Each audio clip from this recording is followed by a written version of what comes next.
Bienvenue à Jacob-Belcombette. Nous allons profiter de ce moment pour échanger avec Madame le maire. Bonjour Brigitte Beauchaton. Bonjour Laurent. Meilleurs vœux. Oui, vous aussi. Nous sommes là pour partager autour des projets passés et à venir.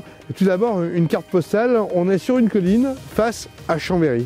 Oui, c'est Jacob-Belcombette. C'est une colline qui domine Chambéry.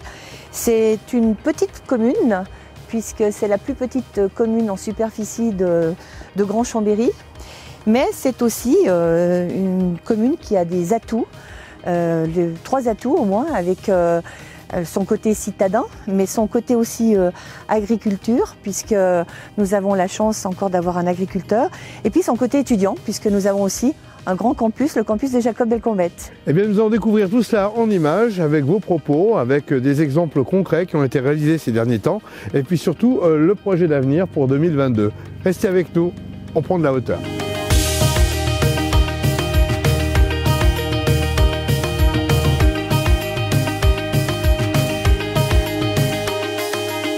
Un des clins d'œil qu'on souhaitait faire, c'est ce côté à la fois citadin et nature, avec ce paysage magnifique. Voilà, vous l'avez dit Laurent, c'est tout à fait ça. Donc toute cette partie-là qui est en zone naturelle, donc c'est plus de 65 hectares. Et préservé en plus. Préservé bien évidemment, entretenu par tout le personnel qui est relativement peu nombreux, mais voilà, qui chaque jour fait le nécessaire. Comme la communauté est tendue, oui, ça fait beaucoup de boulot. Hein. Ça fait beaucoup de boulot. Et puis nous avons notre agriculteur donc actuellement qui est avec ses vaches laitières. Ça fait plusieurs générations d'ailleurs. Hein. Oh oui, c'est depuis 1902, je crois qu'ils sont en ferme agricole sur la commune. Donc, et puis c'est vrai que c'est plus de 50 hectares qui sont réservés pour l'agriculture. Allez, on continue notre balade, vous m'emmenez où? Bien sûr, et bien dans un nouveau quartier que je vais vous faire découvrir.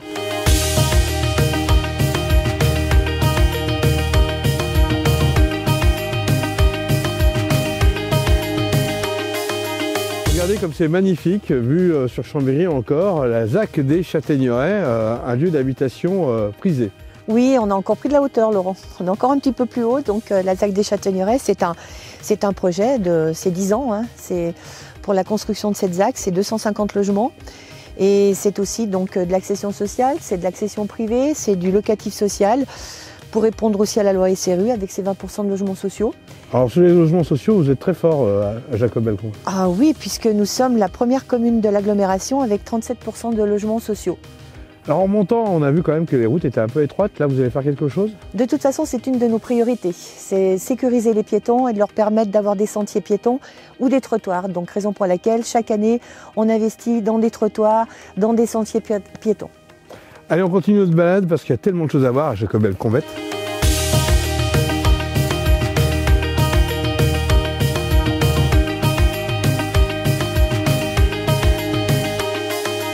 Une escale à l'université Savoie-Mont-Blanc, un lieu renommé où les jeunes s'expriment, les étudiants sont nombreux.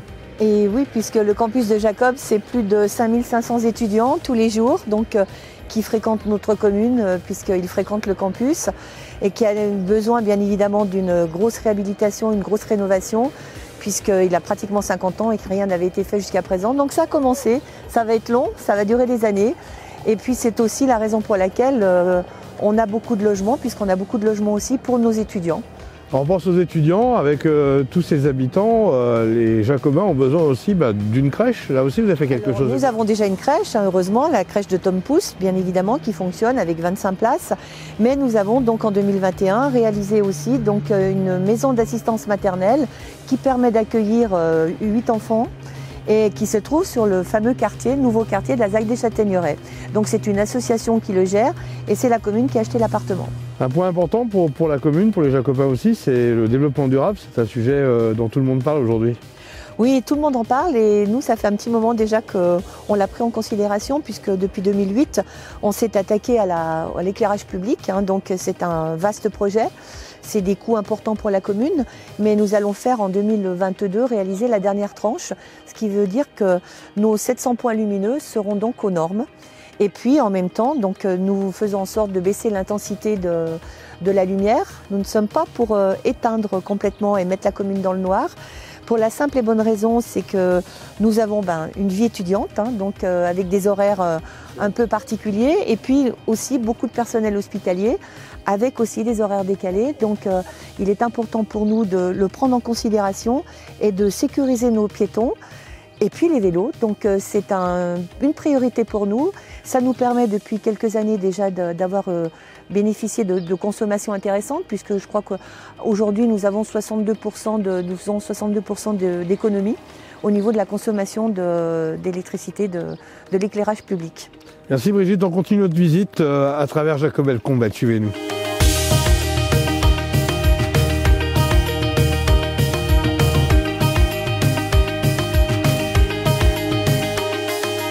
Derrière nous, la résidence des Corbelets, là aussi beaucoup d'investissements avec la complicité de Cristal Habitat.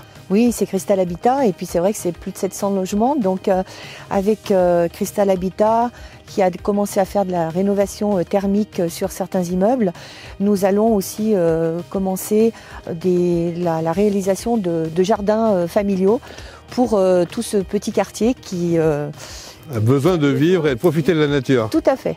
Alors là, on est sur la voirie, c'est une symbolique. Là, les trottoirs sont larges et ça, vous y tenez. Les trottoirs, voilà. Donc c'est ce que je vous disais. La colline, c'est bien, mais il faut aussi pouvoir faire en sorte que tout le monde puisse se déplacer en vélo, à pied surtout. Et donc la création de trottoirs, c'est chaque année des investissements au niveau de la commune. Et puis c'est refaire les voiries. Donc les améliorer, les aménager, puisque la politique de la commune, c'est on réaménage une voirie, eh bien on enfouit en même temps les réseaux, et puis on sécurise pour les piétons et les vélos. Et de nombreux secteurs en ont bénéficié. Oui, la rue Sergent-Revel, la rue du Chanet, le carrefour Édouard Pailleron, le carrefour des Entremonts, la route de Bellecombette, on a sécurisé aussi toute cette route de Bellecombette. Et puis nous avons donc aussi refait la clôture complète de l'école élémentaire. Et oui, on est entre les deux écoles de Jacobel Combat. Alors on va continuer cette émission avec les objectifs 2022. On n'arrête pas les projets, des choses qui vont se concrétiser en 2022. On peut parler des tennis avec un clubhouse par exemple. Oui, c'est important. Donc normalement les travaux, si tout se passe bien, devraient commencer en septembre. Donc on aurait la chance d'avoir ce clubhouse qui serait donc juste situé dans une partie du Grand Pré de Jacob. C'est un lieu symbolique et il est vrai qu'on y tient énormément. Et puis on a la chance d'avoir une association, le Tennis Club de Jacob, qui fonctionne très très bien. Donc c'est avec grand plaisir qu'on va réaliser ce projet. Un autre gros projet, c'est le restaurant La Dorade. Oui, le restaurant La Dorade, c'est pouvoir faire une extension de ce restaurant scolaire et de nous permettre de mieux accueillir nos enfants entre midi et 2 pendant la pause déjeuner, d'avoir de plus grands espaces, un meilleur confort et de créer un self pour leur apporter aussi peut-être un peu plus d'autonomie. Donc c'est des enjeux qui sont importants et c'est des travaux qui vont se commencer donc au mois de juin sans doute. Alors il faudra beaucoup de patience parce que c'est des travaux de longue durée et donc beaucoup de patience pour les enfants, les instituteurs, les animateurs, pour tout le monde. On est à côté de l'école et là il y a une étude qui va être mise en route pour le côté thermique. Oui, ça c'est l'école élémentaire, donc l'étude est déjà lancée, donc c'est la rénovation complète de l'école élémentaire, de gros enjeux aussi et je pense avec des travaux que nous pourrons envisager début 2023. Si tout va bien, bien évidemment. Dernière partie de cette émission, on va la passer du côté de la cascade. Vous allez voir, c'est un lieu magnifique. Ultime destination pour ce reportage à Jacobel Combat, un lieu bucolique, la cascade à Havre-de-Paix. La cascade de Jacobel Combat, un sentier très intéressant. Je vous conseille de le faire, du reste par beau temps, c'est vraiment magnifique. Alors en 2022, il y a aussi d'autres projets, on a élaboré les plus sérieux jusqu'à présent, mais il y a plein de détails qui comptent. Oui, tout à fait. Nous avons donc le réaménagement des jardins de la crèche de Tom Pouce pour un emplacement encore plus confortable pour nos petits jacobins. Nous avons aussi l'aménagement des aires à conteneurs, donc avec beaucoup plus de cohérence sur toute la commune. Donc c'est un enjeu important à la gestion de nos déchets, on y tient. Donc revoir un petit peu pour créer plus de conteneurs et permettre aux Jacobins de bien poser leurs déchets dans les conteneurs. Il y a un thème qu'on doit aborder, comme dans toutes les communes, c'est la sécurité. Qu'en est-il ? Eh bien, nous allons continuer l'installation de la vidéoprotection, c'est déjà bien commencé, donc là nous allons faire la 3e et 4e tranche. On parle aussi d'une borne électrique pour les voitures ? Oui, et qui sera installée dans la ZAC des Châtaignerelles, quartier que nous avons visité tout à l'heure. Petite pensée pour les forains, parce que... Borne de forain qui est installée à l'entrée de la résidence du Corbelet, puisque nous développons au maximum l'arrivée de marchands ambulants, puisque c'est ce qui fonctionne bien sur la commune de Jacob. Eh bien, nous faisons en sorte de pouvoir les accueillir dignement sur notre territoire. Brigitte, on peut aussi parler du lien social avec entre autres les manifestations. On a eu quand même quelques-unes l'année dernière. Cette année, vous espérez reprendre le programme logique et sérieux ? Oui, malheureusement, c'était peu de manifestations avec cette pandémie. Eh bien, cette année, donc, on a bon espoir de reprendre toutes nos différentes manifestations et puis d'en profiter parce que c'est le repas des seniors qui n'a pas pu se faire. Eh bien, on fera peut-être le repas printanier. Nous allons faire le repas des bénévoles. Enfin, on veut vraiment recréer ce lien social qui a beaucoup manqué avec nos habitants et avec toutes nos associations. C'est important. On arrive sur la fin de ce rendez-vous avec Jacob Belcombette. Alors, je vous laisse exprimer vos bons voeux aux citoyens et aux citoyennes. Eh bien, écoutez, par une journée aussi ensoleillée, moi, ce que je peux vous souhaiter, c'est vraiment qu'on ait une année moins covidée, un peu plus aérée, avec beaucoup de convivialité, liberté pour pouvoir se promener. Et puis une priorité pour la santé, pour tous, c'est le plus important. Au plaisir de vous retrouver.